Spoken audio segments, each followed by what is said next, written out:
next to impossible for the plaintiff to undo the guilty plea, even though it turns out she was just the fall guy for the defendant. And the problem is that she's a liar. She lied to the cops and said she was driving. It's going to be impossible for her to undo this. And that will do it for this case. Litigants for the next case on the way into the courtroom right now.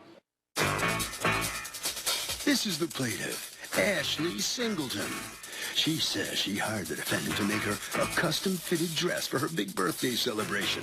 And the guy totally dropped the ball.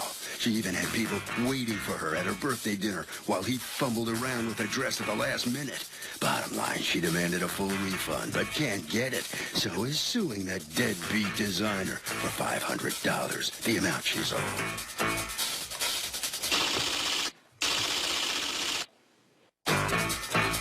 This is the defendant, Julian Bonet. He says the plaintiff made him very uncomfortable throughout the entire process. She even came to a fitting with no underwear on. She also had a man threaten him on the phone. All he knows is he's not wrong in this situation. He provided a good service to the plaintiff, and if anyone's owed money, it's him. Certainly not her. He's accused of designing a dud.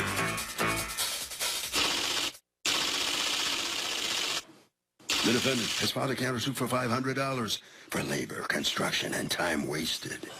All parties, please raise your right hands. He says, how's 1 o'clock? And I would be dying, because 1 o'clock is really late to have it. And then your answer is fine, and then close to 1 is like, how's 4? And then your answer is fine. What planet are the two of you on?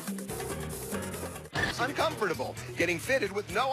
Thank you, Douglas. Okay, Ms. Singleton, you are suing your former friend, Mr. Bonet, for $300 that you paid him for a dress that you didn't receive on time, as well as $200 for inconveniencing you.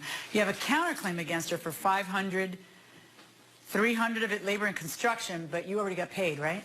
Yes. Okay, and then $200 for time. Okay, that's confusing me, but we'll get to you in a second. Let's start with you first. Ms. Singleton, what happened? It was the end of October. I reached out to Julian on Instagram and asked him. How did you two know each other? We were neighbors. And I reached out to him to see if he can make sketch a dress for me, a design a dress for me for my birthday, the end of November. November 22nd was the date of my dinner. So Julian agreed to do it. We met up. I paid him $50 to sketch the design. I liked it. So later on... Do you have the sketch? Yes, I do. Let me see it. Thank you. Okay. So he sketched the design and sent it to me. I said we can move forward. We went to the fabric store. I paid for the fabric. Then he started discussing, well, he discussed prices before the fabric. He said that he usually charges $450 for a dress. And I said I wasn't paying $450, so he agreed to do $300. Okay, that's accurate, correct? Yes. And then you paid him the $300. I paid the $84 with the fabric, and then I gave him the $220 in cash. Okay, so there's no dispute about that you've been paid $300, correct? Yes. There's no dispute about that. Okay, so go ahead. So throughout the next 2 weeks, me and him were communicating. I've gone over his house. What day was the fabric store? Do you remember? November. Somebody has a receipt for the fabric, right? I do. Okay. And what day was your birthday? My actual birthday was the 20th, but my dinner was the 22nd That's of November. Really what I meant. Okay, the 22nd was your dinner, which was a Saturday? Yes. At 8:30 p.m., correct? 8:30 p.m. Right. The fabric actually posted on my card the 10th, but I believe it was the 9th because the 9th was a Sunday. Go ahead. So he actually, while we were in the car, made an agreement for my dress to be complete November 17th. And I agreed to it. So I felt comfortable with, Okay, meaning what, a written agreement? Mm-hmm. Or he sent you a text? Send me a text. Here you go. Okay. All right, so you go and buy the fabric on the 9th, and then what happens? He asked me to come in for a fitting, so I came in for the fitting. And what was the date of the first fitting that he asked you to come to? November 13th, 2014. Okay, now according to you, you had asked her to come in earlier than that, right?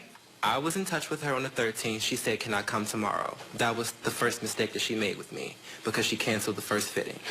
Okay, she said, I'm really tired, and can I come tomorrow? And your answer was okay, right? I said, okay. So there was a fitting on Thursday, right? Yes. Okay, everybody agrees on that. All right, so apparently there's a fitting on the Thursday, and then on the following Monday, which was the day you had originally agreed for it to be ready, she texts you, hey, love, are we still on for today? And you say, can we do tomorrow evening? And you say, yep. Okay, cool. I will contact you during the day. Okay.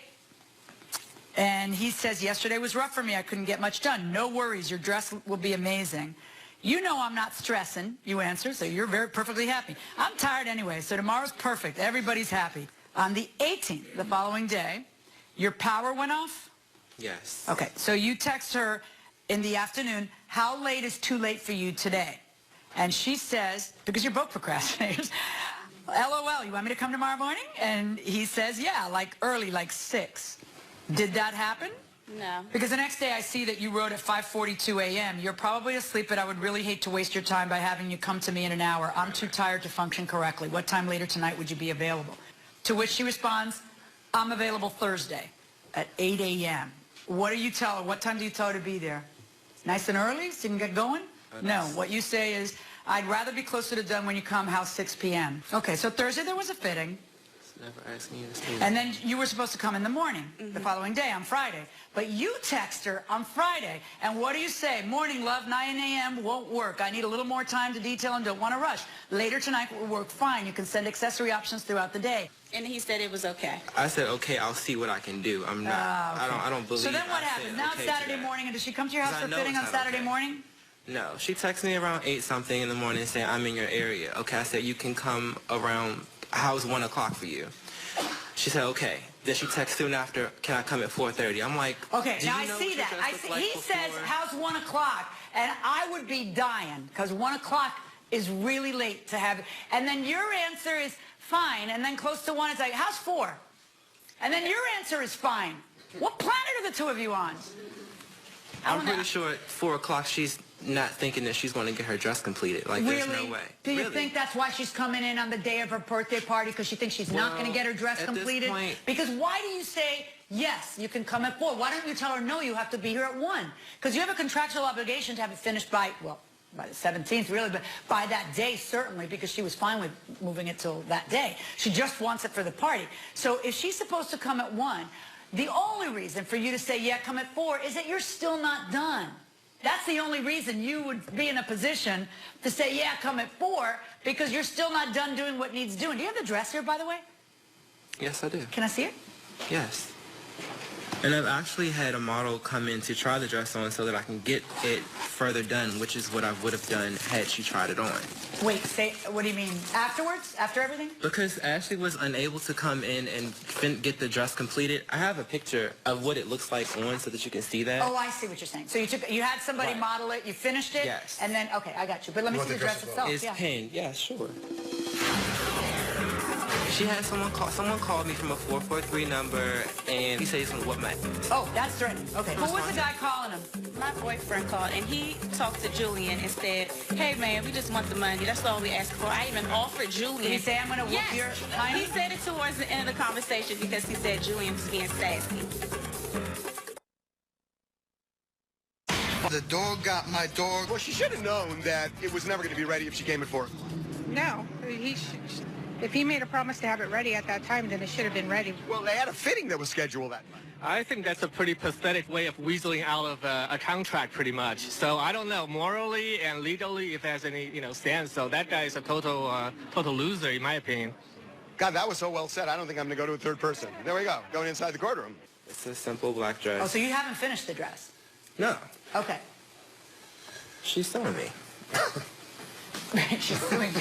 The dress is made to. The dress is is designed to fit her body. Like, I really didn't plan on it. Okay. So what happens on that Saturday? I have to get my makeup done and out that way. I don't want to keep driving back and forth. The party's at 8:30, but the girl's doing my makeup at 6. Can I come at 4? Wow, 4:30. That's kind of close. And you say it's perfect. So really, when you say it's perfect, you're suggesting that the dress is going to be ready. So everything from that point back, why would that even matter? You say it's perfect. So what happens at 4:30? I said, that's when he could tell that I was getting frustrated. I said, look, I don't have anything else to wear. He said, okay, so I'm going to take me 45 minutes to sew this together. I said, 45 minutes?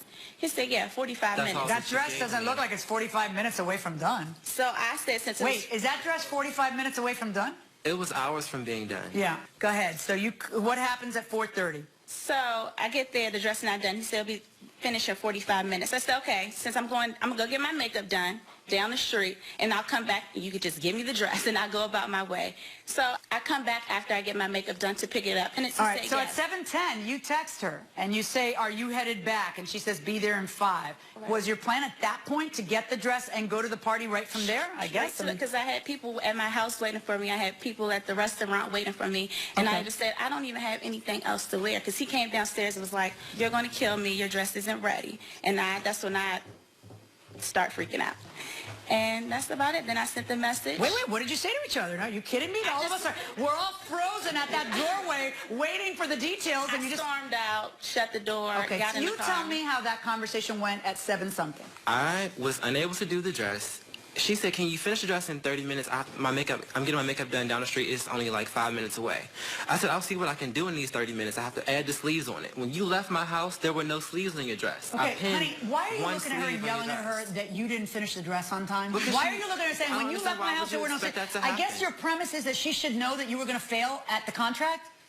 The writing was on the wall that you were going to fail at the contract? Well, she called her friend and said, whoever, what'd you wear to the party? do you have a dress that I can wear? What'd you wear? No, did you get a dress from a friend? Mm-hmm. Okay, and so you have a counterclaim against her, $300 for labor and construction, but you already have the $300, right? Yes, she paid me $300 for the dress. So why are you suing for $300 for labor and construction? I'm countersuing for $500 because she had someone call me the next morning to threaten my life and my livelihood. And you're laughing, but it's very serious. Because I take that serious in my business. Don't talk and my to her. career. Talk to me. Go ahead. Okay. She had someone called me from a 443 number, and he said he's going to whoop my ass. Oh, that's threatening. Okay. Who was the guy calling him? My boyfriend called, and he talked to Julian and said, hey, man, we just want the money. That's all we ask for. I even offered Julian. Did he say, I'm going to whoop your honey? He said it towards the end of the conversation because he said Julian was being sassy. So when I called her phone, she did not answer the phone. And okay, I'm ready to roll. I'm done with both of you. Give her phone back, please. Okay. Let me tell you how it goes. First of all, on your claim against him, you want to be reimbursed your $300 because you didn't get the dress, and you want an extra $200 for inconvenience. I'm not going to make him pay you an extra $200 for inconvenience. Okay. Because you put yourself in this position by continuing and continuing and continuing. You were way too chill on that. Okay. He certainly breached the contract. And I find that you are right, based on everything I'm hearing, that he didn't have that dress ready. He wasn't going to have that dress ready. And I don't see anywhere where it was your fault, because the only fitting that you postponed was... you postponed one fitting till the following day, and you went, and he was fine with that, and that was early on.